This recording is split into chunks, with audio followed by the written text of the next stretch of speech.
makambo tokomona na Kisasa. Eh eh eh eh ah mama photo sorolande mitema maboko te ba congolais pe ba africain nyonso tout obeba ye mongo nani mokonza mboka ifatala makambo oyo.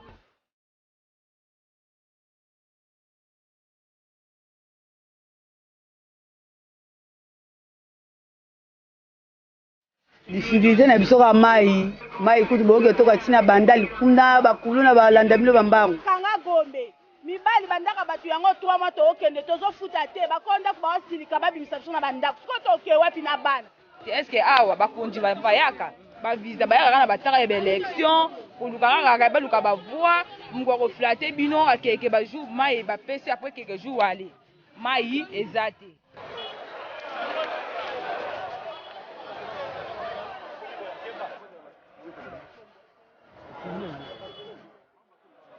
Bon, malade ala pala ngalo mo nezate malade ala ezala bango mo bakonzi.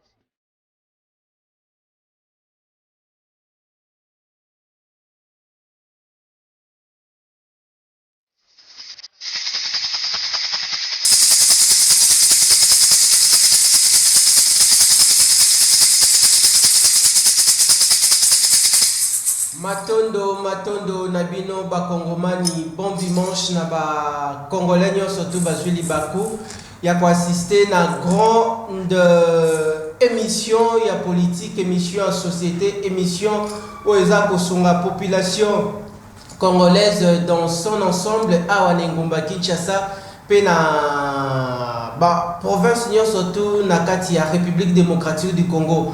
Tombola bendele Kongomani esika okota la biso na ngonga oyo pona solidarité pe unité nationale esengeli ezala bongo na kati ya mitema ya ba congolais nyonso to zaloza muluba ezaloza muswahili ozaloza mupende ozali bongo ekolo kingandi tombola bendele pe zala na sima ya FRDC oyo azako bunda pona ko récupérer ba village toté ba territoire oyo ezaki sous contrôle ya ba groupes armés ya ba paya oyo lelo yo na makasi ya président de la République Félix Antoine Tshisekedi Tshilombo nenga décréta ki bongo état de siège pour na ko ramener encore paix na partie est du pays yango congolais surtout prendre conscience il sengeli unité nationale ezala na kati ya mboka malgré que mutu surtout azana tendance politique na ye azali na yango me sengeli congolais surtout azala na amour wana ya mboka na ye matondo na bino baimboka bokola na biso dimanche ya lelo dimanche kitoko di tozali bongo dimanche 23 mai 2021 et pa iwapi nazali lisusu na esengo ya ko annoncer bino anniversaire ya mwana ya mapinga ndeko Richard Nawesh obo mesana komona na émission oyo panza sekele et puis na émission ya babola parlement populaire émission le peuple d'abord date na ngai anniversaire ezali bongo le 4 juin ba téléspectateurs nyo surtout bokanga yango numéro ya téléphone ezalaka wana eza pona kobenga kopesa moi bon anniversaire tote joyeux anniversaire et ça la kitoko makasi baimboka lelo tokolobela makambo état de siège na partie est du pays toko simba lisusu gestion ya mboka lolenge ni mboka e kotambola tokolobela lisusu évaluation ya gouvernement ya Arche de Noé ya Union Sacrée longola ndeko abelaka estomac liboso etando ndeko azali cardiaque longola liboso etando parce que rendez-vous ya population déjà ebandi émission en vérité émission à population panza sekele toko panza sekele ya lelo makambo batali ba propos ya président ya Rwanda Paul Kagame toko lobela lisusu toko panza lisusu sekele lolenge chef de l'état Félix Antoine Tshisekedi Tshilombo a répliquaki na kozala bongo ngai moko te na kozala bongo na elombe oyo bo mesana toujours komona ye na kati émission panza sekele bino population bolobaki ndeko na wesh mwana ya mapinga zongisela biso molobeli na biso population azonga aya kolobelela biso makambo matali est du pays parce que to komona malonga te to komona lisusu clair te makambo matali gouvernement des warriors au moment où Opure est mati, au moment où Dollar est mati, mais gouvernement il y a des warriors au babandaki ko ça la publicité makas a on dirait misala ya malonga et ko mona na te selon des population à lobby. Grand merci l'équipe technique qui a travaillé dans Mokola Lelo, de Serge Makoso na coordination technique 26 ans de métier, Singa Pakebo na réalisation ya Panza Sekela Mokola Lelo, tous a dit bongo na Seigneur patient sans oublier ceux qui beaucoup mona ba image ya kitoko bo pesa lokumu et pas ya Roni Mandila mwana ya Nzambe bande ko balandi to bandi émission Panza Sekele ya Mokola Lelo la musa de kwa zaki na pongia zaki ya kulala benga de kwa zaki libanda ya lupangu oyo ako beta makambo zanga tina ako kosa bakongomani émission ya kolanda yango yo rendez-vous ya Panza Sekele nako kende bongo epai ya invité na biso tozali na ye na Mokola Lelo ndeko Sam Bakasende Wakasende on a encore rappelé Azali Bongo, coordonnateur délégué national, il y a ONG surtout, il y a lutte contre la corruption, et puis Azali Bongo, expert en bonne gouvernance, école de l'intégrité, Ndeko Samba Kasende, bon dimanche, et puis Boye Malamuna, Panza Sekele, ceux qui osali a osali pona o Panza Sekele, obuka lokutate me loba, sembo opesane population Sekele, bisike zali ya kobatama, yo bimisela yango population.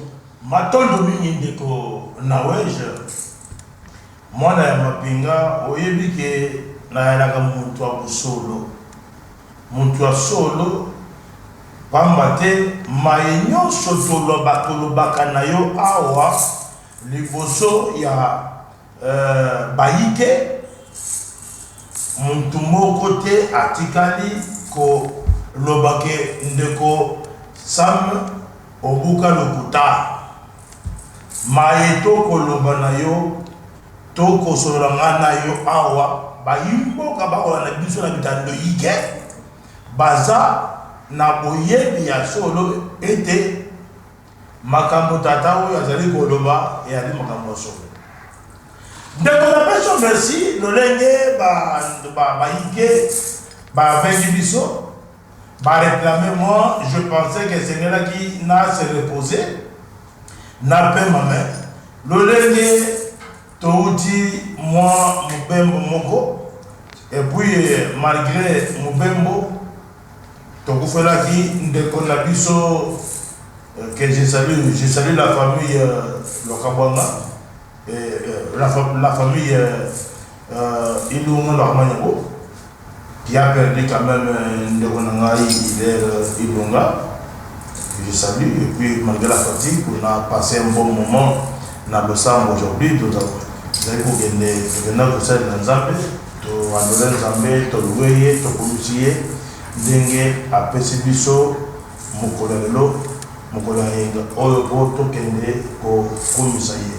Donc à tous les boutons du bonheur. Les revendications, il y a Baïke, on a pour répondre tous malgré fatigue. Merci.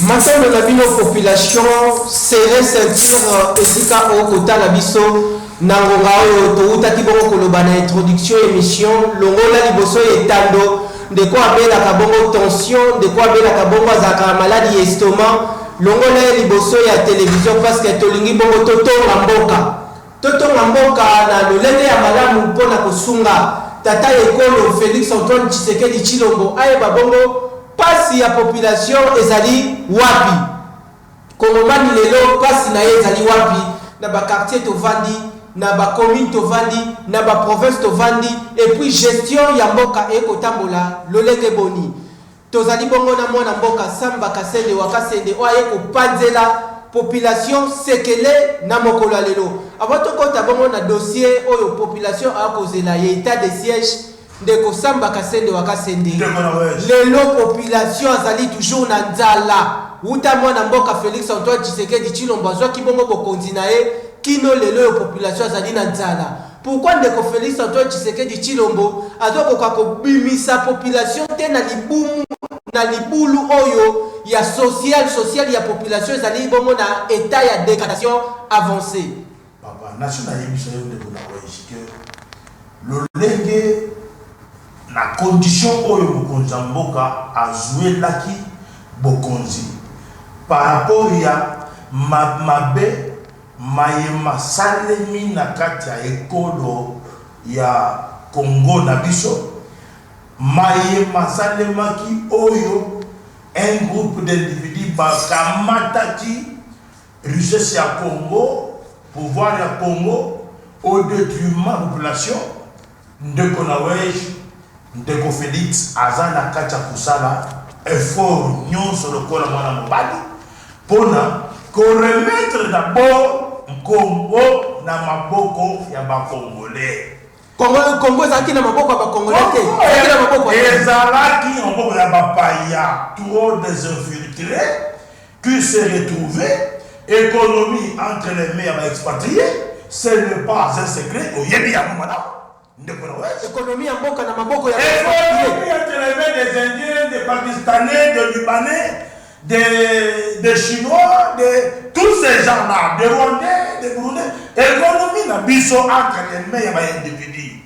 Aucun nom d'affaires, aucune forme d'affaires dans le Congo, Batunyo va investir dans la papaya. Et elle passe. Mais tozali na bakambi na kati ya mboka mokambi nini yango akondima landa malamu mayematali bukanga lonzo makambo eza koleka ndeko Richard makambo eza koleka te mama ya portefeuille awangani na yeke makambo wana matalaki ye te ye bayebisaki ye asinyekaka dans 12 heures parce que eza oyo de ordre yango ekutaka likolo na hiérarchie nani yango azali hiérarchie ya makambo bakambi tokoyeba bango na justice tokoyeba bango na justice yango naza koyebisa yo ndeko ezali makambo moko esengeli ocomprendre yango malamu mboka ezalaki prise en otage na bapaya sikoyo mpona kolongola yango totalement ezali facilité ndeko mais il faut tofélicité mokonzi ya mboka bo. Jusqu'ici, il y a Bassignon Moko et Malamu Ezali, Kota Sama aidé, nous tendons vers un changement radical. Nous tendons, toujours que les malais de faire un changement. Mais Bilemoni, ils ont là qui ça y a un changement radical. Mais les gens vont monter. Bilemoni, Misolo, Raki, Namabo, l'État a récupéré Misolo Naye. Baye, Raki, n'a complicité à Congo. Pour que la réunion na Boutou, na Koukou, pour détruire l'économie à Congo, pour créer des solutions au Congo. Les gens ont besoin de mon ça. Mais les réunions sont pas ça comme ma polélé, pas une bonne ça qu'on a pas. Mais on a qu'à dire on va traiter ba ko ba ko bimolele ba ba imbo ka ba ko mona bilongi na bango te puis ba kombo na bango te ba sa ko mona na ba ça ba muza neti moko zali na so ko ta bata kombo ya mutu ba zali te nani ba zali parce que rapport mapinga asi aplakisi makambo so polele zo yango iyo na ngai to sali émission awa exclusivement pour mamadali rapport mapping. Oyebi ba acteur principal comme rapport mapping. Mingi na la police, mingi na service de sécurité, mingi na armée, mingi na politique na politique, mingi na ba gestion ya mingi pe na ba ambassadeur na biso. Oyebi ke ba ambassadeur na biso mo sabaza ko sala ezali vraiment honorer ba la bokate. Mais ndeko Sam le loyo outi bongo ko sala bongo moi balade par rapport ya évaluation ya situation actuelle ya gouvernement en place le lenenini mboka eko tambola et puis ba différentes observations oyoyo au relevé na gestion ya mboka c'est là et c'est ngeli bana mboka ba yeba que on ne peut pas évaluer le gouvernement à 2 semaines des élections non. Attendons. Mais dans 2 semaines, c'est un bilan. Kokoliko abongis déjà Mouloulou Moko Mounene après 6 mois pour la évaluer. Ndekolo Zali Moubansango Yasolo Oina Nimagana Congo. Alors, Togoben Isabino na Moulouana Oyo Bongis Wana évaluer Maye Congolais, Maye gouvernement Sama Okonde Basali. Mais L'élément principal, population doit être au centre, paix, population et Sengeli, Azara, le grand bénéficiaire, il y a Makambo Nyoso, gouvernement Sama le Kongo Kosala. Mais on a vu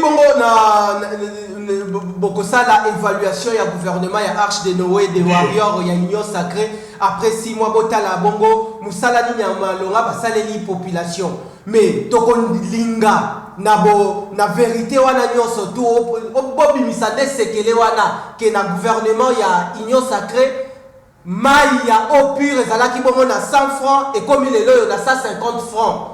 Bien nani mulangi ya mai oyo ezalaki 500 francs et comme na 700 francs. Tokolinga na kati ya rapport oyo bokosala na évaluation bongelever pe ba observation wana nyonso tu. Soki ezangi tokomona ke tokolikwa kosala musala te na na wuti koyebisa yo awa ke esenge d'abord économie na biso elongwa na mboka bapaya.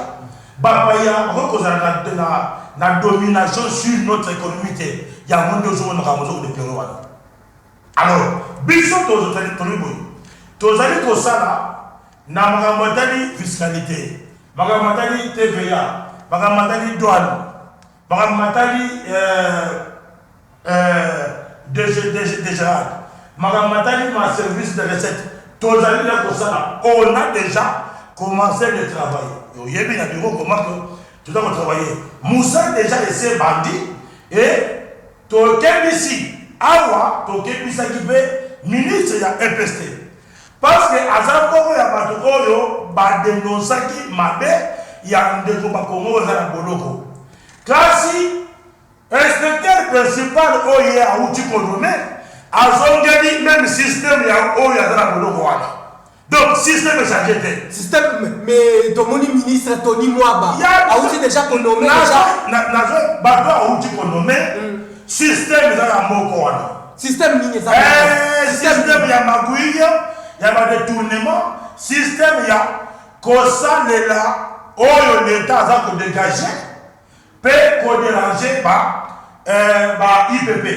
Awana ko lobande ko wana inspecteur principal. Azaba na biso. Awuti ko tinda ba numéro ya basi na baninga na ba na ye.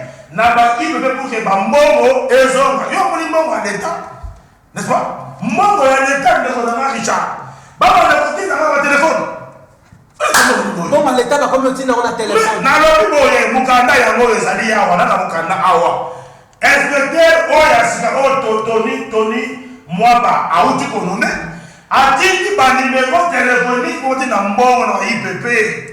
Mais responsabilité wana oyo population à côté de la responsabilité wana ne kosamba kasende ezali epai ya ministre to te ezali epai ya bato oyo baza ko exécuter makambo ezali na bato oyo mokonzi ya mboka apesi responsabilité mais baza ko maîtriser rouage ya enseignement te. Et puis la conseiller oyo ya chargé de l'enseignement primaire vraiment, c'est un ancien conseiller de ce ministère-là. Mais, dès que vous mettez ça dans le mais biso, ton côté kate, mon konjamboka ayokamo. Moussala ni kokoli kwa sali autour. Ya quoi tu m'as dit déjà, donc déjà monsieur Oja. Bon déposer rapport dans le chef. Inspecteur principal. Général principal. Donc, il retire Bamakambo Nabino, ba numéro de la IPP pour bâtir un bongo. Et ça, bongo, il y a l'État. Ce qui est réellement, il y a l'État parce que l'État a besoin de changer de rebelle. Et c'est qu'il va réduire, va faire, il y a de la fête. Puis il y a examen d'État. Au moins, il y a les items. Normalement, parce que l'État a déjà tout payé. Mais pour aller dans un bon appareil. Mais pourquoi Chine a moi comme toujours qu'on t'a dit la union sacrée Chine a pas et bah il y a des pèses. Tony Mwaba.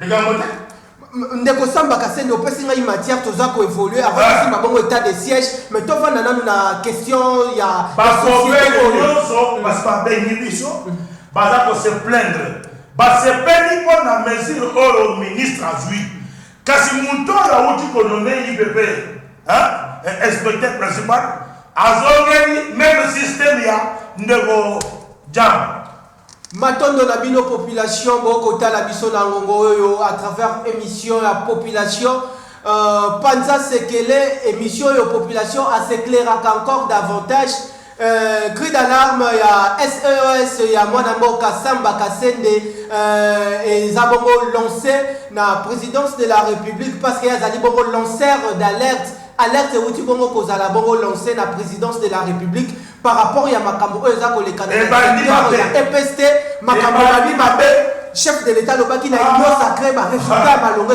ekozala mais pourquoi kaka ba ministre wana bakomi kokota toujours na magui ndeko Samba Kasende wakasende lelo outi kosala ba observation na kati ya EPST mais lelo population libu munzala ezali non c'est le EPST il y a hydrocarbures makambo kuna sio ezali il y a hydrocarbures il y a économie il y a au moins le ministère oh tout ça mo ko il y a comme na DJ la DJ tout senga ba ministre kamono na poisa le concerné oyo ba ko détourner ba mo l'état ba kana bango mais sauf ko kana bango vraiment ba magistrat na biso ba procureur na biso boss nga l'état a récupéré musolo ezonga na libenga ya l'état esala musala pour la pasi ko kana ba to boye ko kangi bango ba ko ti bolongo mutu mo ta zongi selo ba yini merci oh ba ko ti to la mboka il faut se bakangi batwa bakangi bango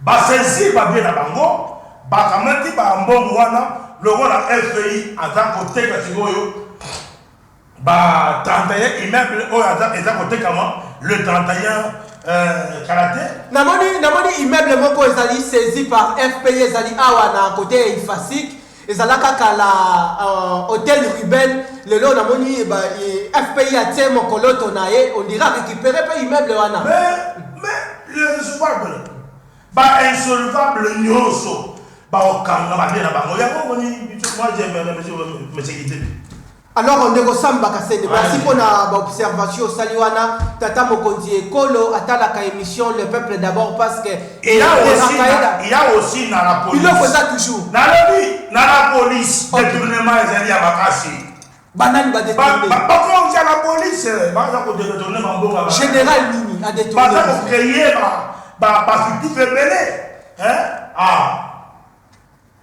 la FARDC vraiment ba militaire na front n'en parlons pas mokonza mboka fongola miso mais kokoliko koki koloba bien sûr oko lancer bongo oko ça bongo lancer d'alerte na yo mais rapport nini aussi au saleli il y a na chef de l'état que awezali détourner mais ali ko détourner mais ali ko toke ko tika ila ya yango tout comment même là ba rendez-vous sur une action dans bureau combien 7 audiences non autorisées.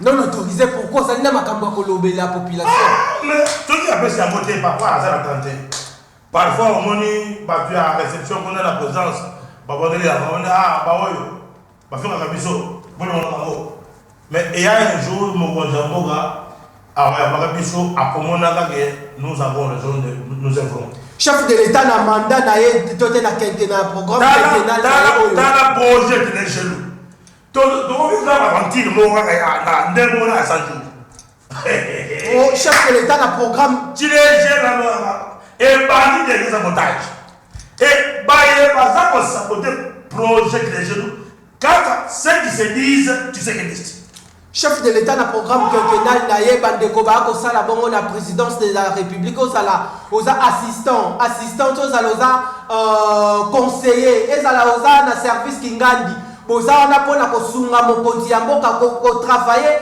au service ya mboka ko travailler pour la population a retrouver lipa na ye na tongo a retrouver mai na ye a retrouver banzela ya malamu a retrouver pondu na ye na pokwa libumu ya population de yango wana nezali cheval de bataille au chef de l'état azali na yango pona ko accomplir ko réaliser na mandat na ye mwana mboka Samba Kasende wakasende avant to simba makamu matali état de siège mais lelo soki okoti na kati ya ba marché et comme lokola soko zali bongo na zamba olie bambisi olie banyama bavanda na zamba me banyama bakomi kolongwa zamba pona kokende na bebale bambisi bakomi kolongwa na ebale kokota na kati ya zamba tungulu ebandi lelo yo bino kokoliko observation ni bosali na kati ya marché kotala sakombi ya loso ezali ya komata to akokita sakombi ekolo ya fufu mai lotiliki na bakartier de Faja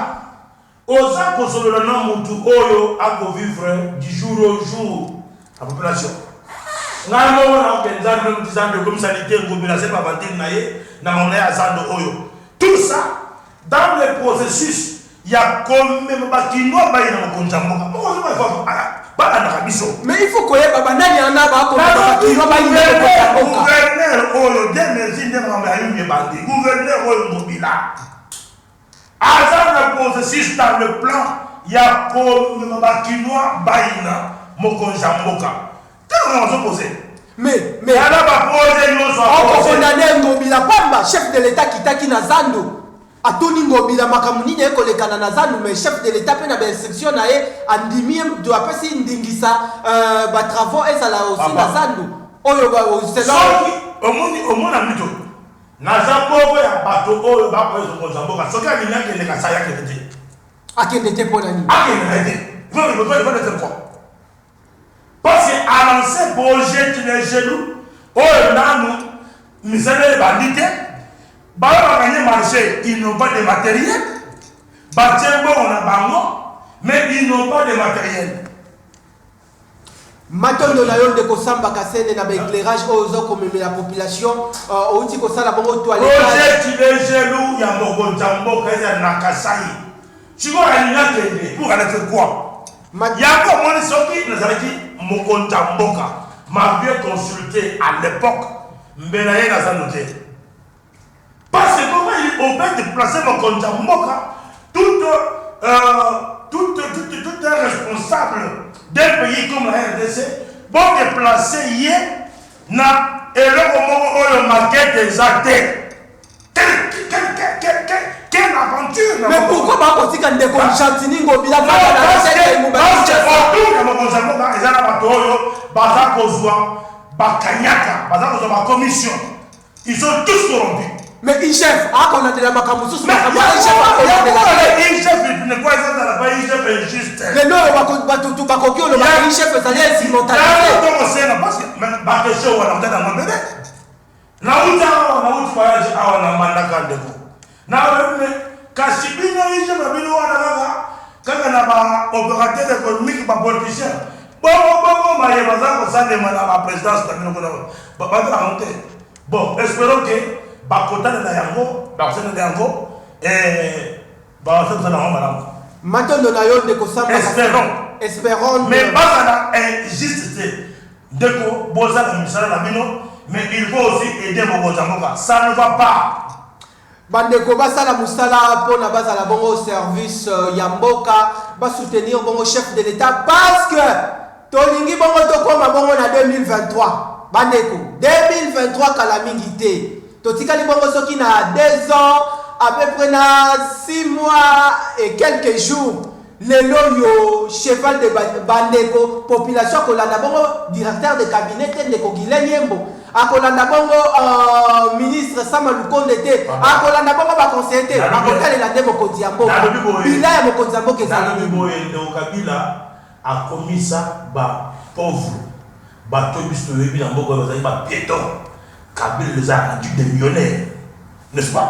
Mais dans nos populations, à Bandi Kofinga, à Kofinga, Batoyo Kabila a rendu millionnaire, mais Kabila a porté seul la responsabilité.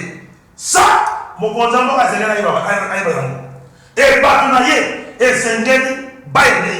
Il y a un biso on préfère. Et là où nous sommes, ton moni, ton beléni, ce qui t'a lu, de prendre ou de laisser.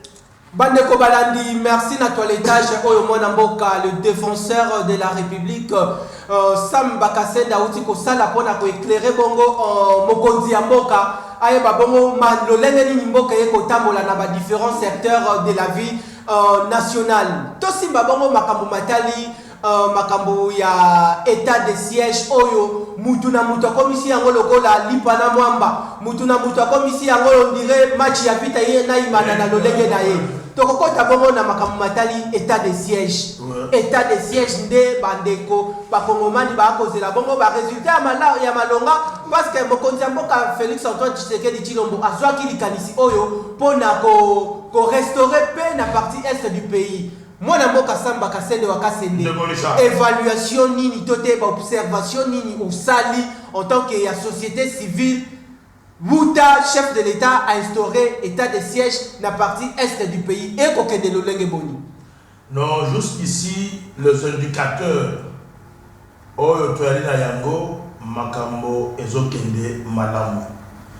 Bamapinga Nabiso, Bazali, Kwasime, rôle Nabango, mission Nabango, les deux gouverneurs militaires, jusqu'ici avec leurs collaborateurs, leurs conseillers, militaires soit-ils, civils soit-ils, mais madame, et puis ils ont établi une collaboration permanente na l'acteur et la société civile dans la province, notamment Kokoliko prend part à Goma. Pour apporter part à l'Ituri, il y a une communication importante et ça se passe tellement bien, on sent une détermination. Mais observation, il y a un niveau, il y a motivation, il y a ma ça, ministre de la Défense, ministre de la Finance, il faut actionner pour que Makambo, avant d'actionner et que c'est un bon ndingisa pe outi na hiérarchie ce qui hiérarchie faut se décider le bango ba ministère sectoriel pour actionner comme priorité comme une action prioritaire makambo wana ya état de siège yango moni d'ailleurs à ma connaissance ba outi ko tinda loi Oyo, ils ont collaboré état de siège dans le Parlement. Espérons que les parlementaires na biso bakosala mosala oyo le mubani pour aider état de siège ezala na sous-bassement juridique consistant. Sikoyo les Kambozali na niveau nini. Les Kambozali na niveau oyo sengeli ezali seulement il y a des provinces parce que le conflit c'est différent. N'est-ce pas? Les terroristes, contrairement, la suite qui vous c'est un problème, il y a la guerre ethnique, n'est-ce pas? Les groupes ethniques qui se regroupent, qui revendiquent tout ça et consort. Mais je crois que l'état d'urgence ne peut pas enchanter tout le monde. Surtout le pays où il va bénéficier des ordres à l'Est. Le pays où il va dire qu'on vive na démonstration na insécurité à l'est. Ba pays où vous allez alimenter ba groupe armé pour semer terrain désolation na kati ya population. Ba profiter de la désolation pour évacuer les matières premières na ba pays wana afin que les multinationaux puissent en faire un bon usage. Ndeko Sam, question que pendant que le chef de l'État a décrété état de siège au Congolais va braquer regard na bango pour na résultat malonga et revenir na partie est du pays. Mais to simba makambu matali bongo sortie médiatique oyo mwana mboka Paul Kagame a salaki vis-à-vis la situation ya est du pays toute décision ya chef de l'État a lobby état de siège est mal planifié. Bon, écoutez, un monsieur comme Kagame, d'abord, je crois, les éléments que Kokoliko a sur l'ensemble de la situation catastrophique au Salemi na Kata Est, Kagame est pour beaucoup.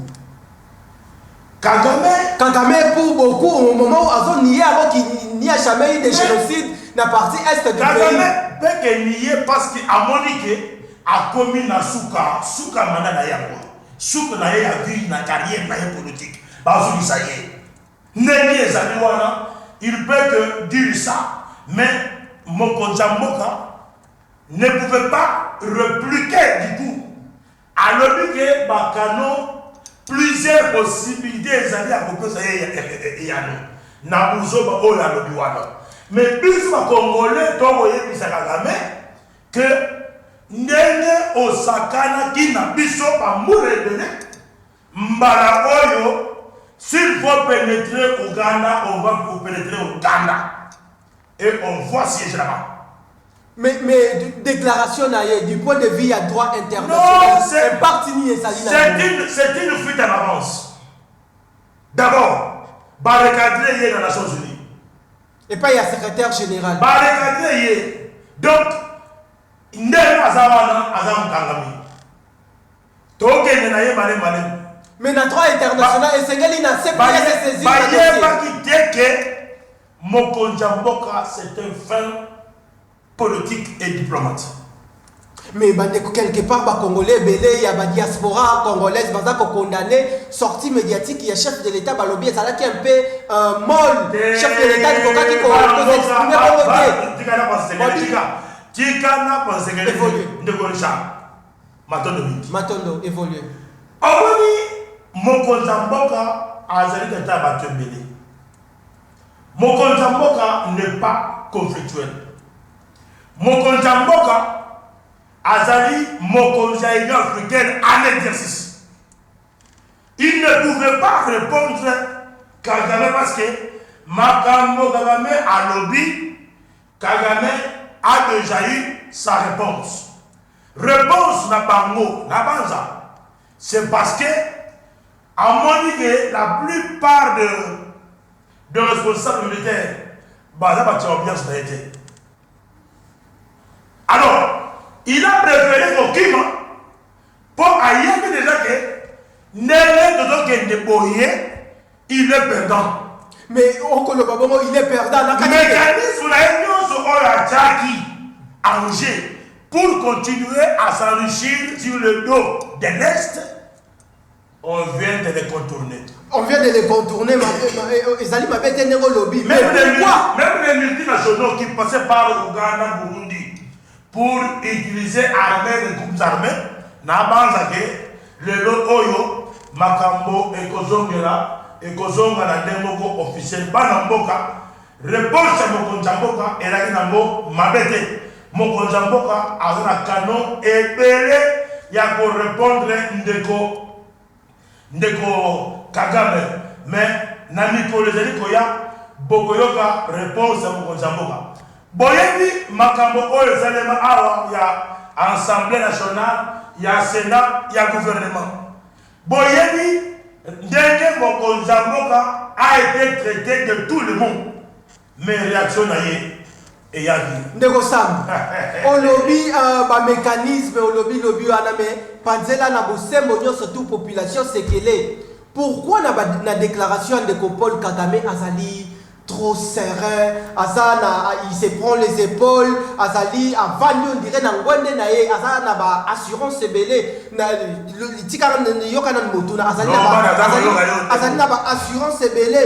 Est-ce que Paul Kagame awa na kati ya Congo Azali maître de mèche na ba Congomani mususu pona ko bouleverser ma ebele tinango zo mona congrès oyo tango ambassadeur qui kolobela congrès donc ezana ba collaborateur belé na biko no Kagame. Mais pourquoi ba collaborateur de awa biso to na difficulté à kobimisa bango parce ba bimi résultat ba le matin yango moni a doit attaquer le rapport de Mapinto. Il y a pas de gens qui tous ces collabos sont dedans. Rapport, il y a docteur Mukwege, Ndeko Paul Kagame, Anié Yango. Rapport, il y a expert, il y a Nations Unies, Anié Yango. Mais avant de Yango, Ayemi Makamaza ko sala.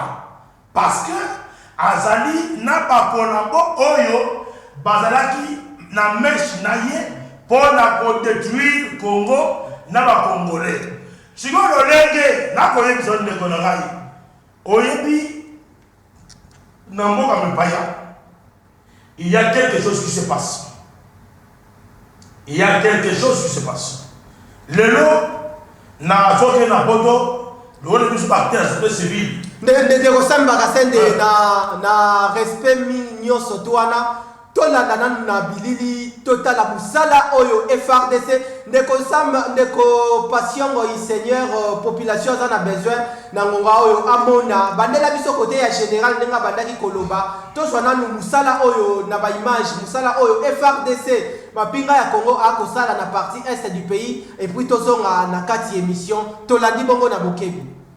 Les commandants, à chaque échelon, nous vous donnons des armes. Position, une position debout, soumoni la main,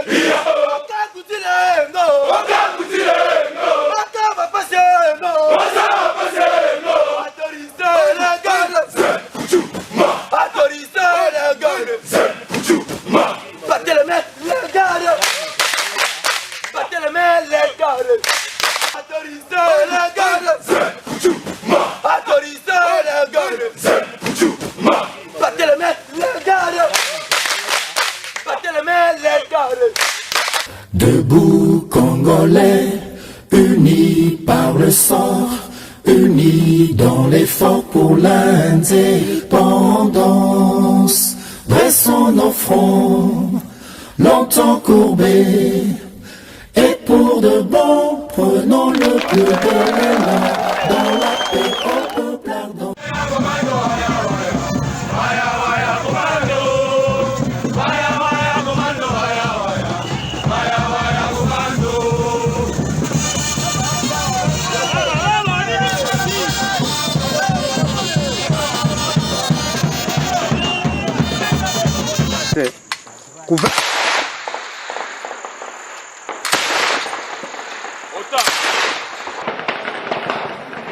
Si huyu ndio mwenye baraka shatufungia njia hapo.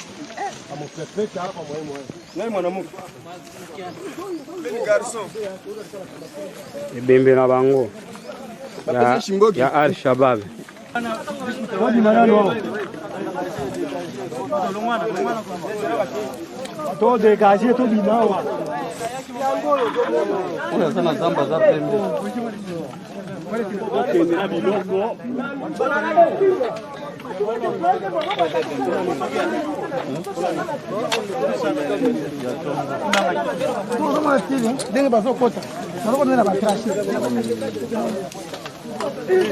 Oh nyonso basi. Memo tunabanguka.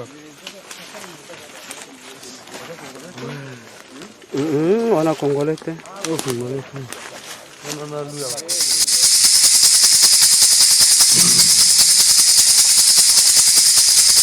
Ah, bakongomani ezali pasi makasi kotala ba image ya boye ezali ba image ya kobanga makasi melongonia na mapinga ya Congo FRDC o lelo yo akosala musala makasi et puis la police na biso na longonia wana na implication ya tata mokonzi ekolo Félix Antoine Tshisekedi Tshilombo ndenge a s'impliquer personnellement pour na makambo ya partie est du pays. Congomani nyonso tu zala na solidarité zala na unité nationale pour to soutenir chef de l'État, to soutenir ba FRDC o ba ko bundela Congo. Botika tata mokonzi ya ekolo ye moko te to accompagner. Soko taboli ngumba Kinshasa o komona bongo ba congolais parce que de bongo ko bebisa ba $10,000 na ba boîte de nuit. Parce que de bongo na ba terrasse ko bebisa ba $2,500 mais tangu yango yo zali tangu ya caisse boko ya kosala caisse nationale pour la caisse de solidarité nationale pour la prêter main forte na FRDC oyo akobunda pour na Congo longonia ya Congo drapeau ya Congo et mata toujours ndeko samba kasende tout ko landa bongo na bilili ndenge ba gouverneur militaire ba vandi na ba birote mais bazali sur le champ de bataille pour na kosala musala na mapinga ya Congo kotala ba image ya boye lecture nino sali. Non, le tir en gros c'est pour dire que ce sont des hommes qu'il faut encourager, qu'il faut réconforter moralement. C'est ce que mon conjoint Biso et Moka avaient dit ça et Sengele Biso Banso, Bakongomani Banso, va appuyer action, il y a un gouverneur militaire à l'est de la République. Et là, nous avons dit c'est que dans ma commis, bapesi ordre pour le paiement de la taxe sur l'impôt.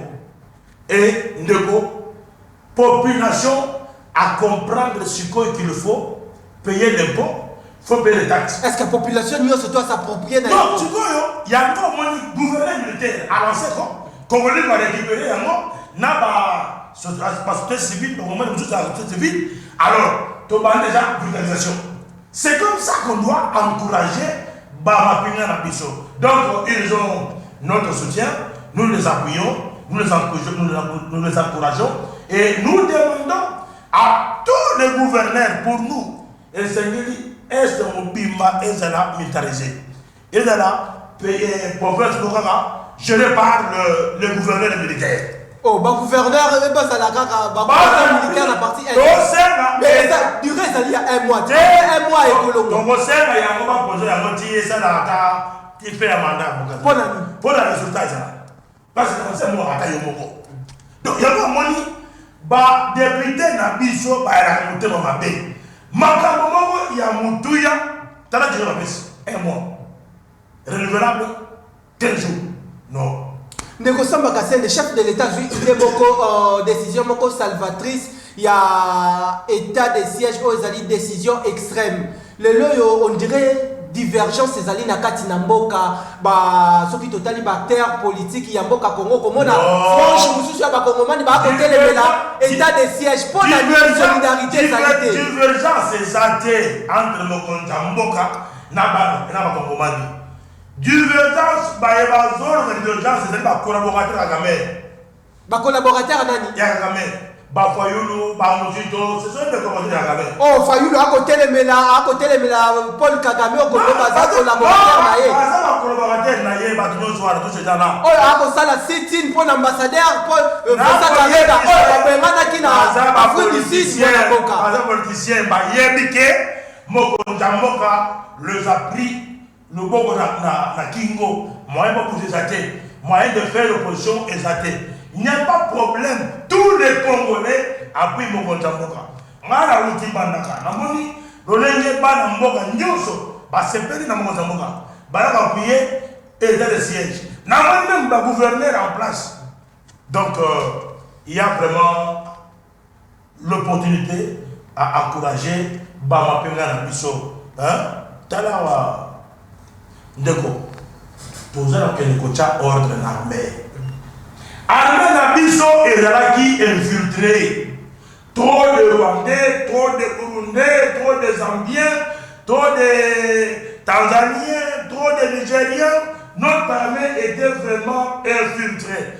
Et nous sommes en train de travailler, d'harmoniser. Je crois que dans peu de jours, notre armée sera réorganisée pour faire face à tous ces petits voyous, tous ces petits pays qui ont longtemps joué, qui ont longtemps volé nos richesses. Ndeko Samba Kassé, Netokomi Kotambola na sima ya ngonga. Le chef de l'État a se concentré beaucoup plus dans l'état de siège dans la partie est du pays pour la paison en Angola. Mais à Kobosana Maponomi ezali bongo na 2023. Le loyo musala balonga te salami na seni. Ndeko Corneille nanga kino le loyo azali wana. Seni kino le loyo na badoté ba moyen te pour na ko organiser l'élection en 2023. National bisayo que élection na mboka oyo ekosalema na 2015. Bandeko noto na ngai yango ekosalema na 2000 combien? 2027.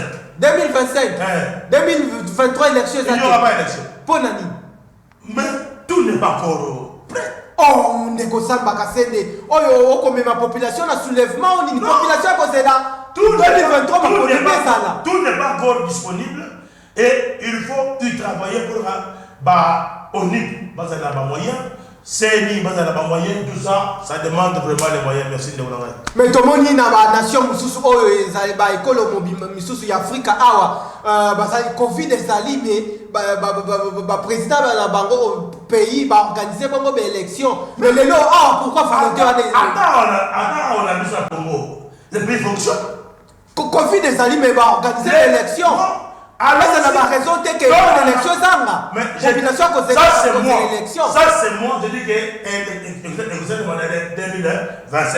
Mais mokonzi mboka asi a rassuré par Congolais nyonso qu'il y aura une élection en 2023. Ce qu'il faut croire, ils ont dit oyo mokonzi mboka alobi. Point barre. Na 30 secondes, maloba na yo ya suka na population mobimba o balandi yo. Ba Congomani, toi encourager FRDC na biso. Toi appuyer FRDC, mettons-nous ensemble pour Tobengana Munguna.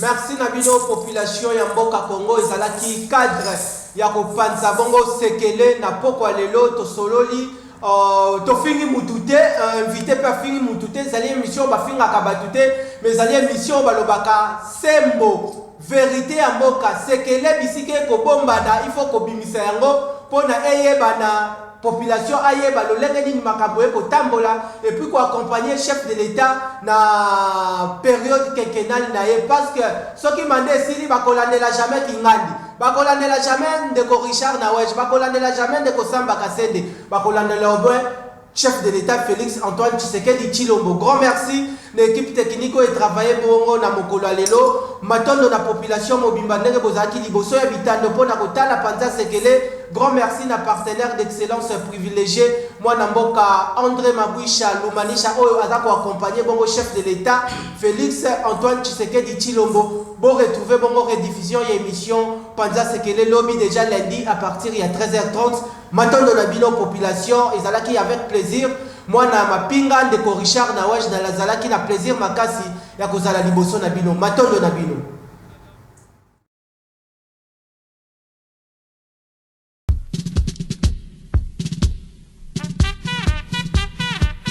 Makambu toko mona na kisasa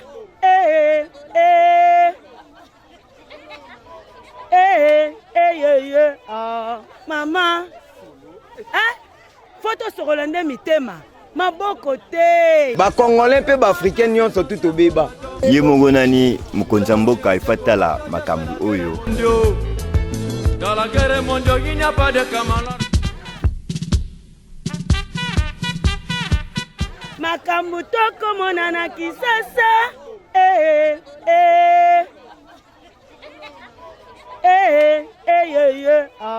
mama photo sorolande mitema maboko te ba Congolais pe ba Africain nyonso tout obeba ye mongonani mokonzi mboka ifatala makambu oyo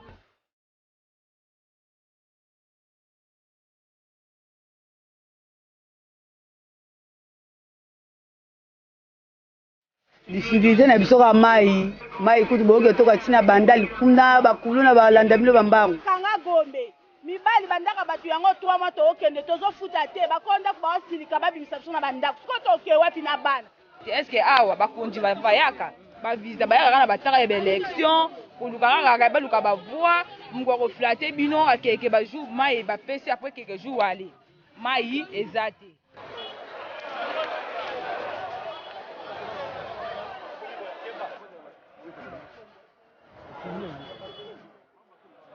ba malade ala pala ngana omona eza te malade ala ezala bango mo bakonzi